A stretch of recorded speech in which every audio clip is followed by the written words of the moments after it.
we might have done it again. We may have solved a biblical mystery. And whether you're religious or not, this affects you too. If you would have told me even a year ago that I would one day be a flat earther, I would have laughed at you so hard. But over the past few months, my world has changed. My flat world.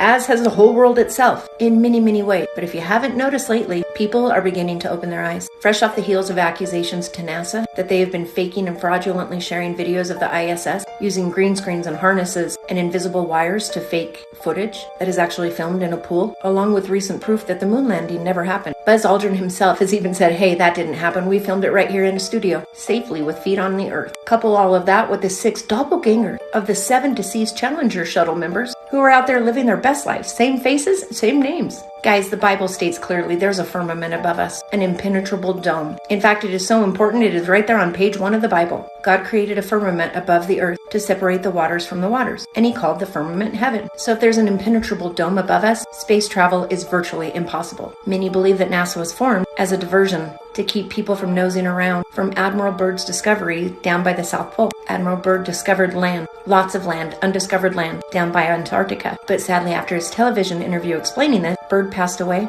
A year later, NASA was formed. A year after that, the Antarctic Treaty was signed by all 12 countries, making exploration impossible. Well, that seems suspicious. Many believe that Antarctica is actually an ice wall, a total circumference around all of our continent, keeping waters of the oceans in place. There are multiple maps just like this that depict a potential truth of what our world really is. There we are in the middle. Just beyond our ice wall lie other continents and another ice wall surrounding them. Beyond their ice wall, more continent and another circular ice wall. There are also maps like this one, showing multiple continents with ice walls around it that cover the surface of Earth, with one large ice wall at the end of it. There is not one single reference in the Bible that the earth is round, but there are references to things such as, and I placed the earth on its foundation. You can't really put a foundation on a sphere. The 4 corners of Earth are mentioned multiple times. I don't care how many times I spin a tennis ball, I cannot find 4 corners on it. But when I said, I discovered something in Book of Enoch that just might clear all of this up and answer our questions right now. Chapter 27, God said to Enoch, as he was explaining and describing how he created the earth, and I commanded that there should be taken from light and darkness, and I said, be thick. And it became thus, and I spread it out with the light, and it became water. And I spread it out over the darkness, below the light. And then I made firm the waters, that is to say, the bottomless, and I made foundation of light around the water, and created 7 circles from inside.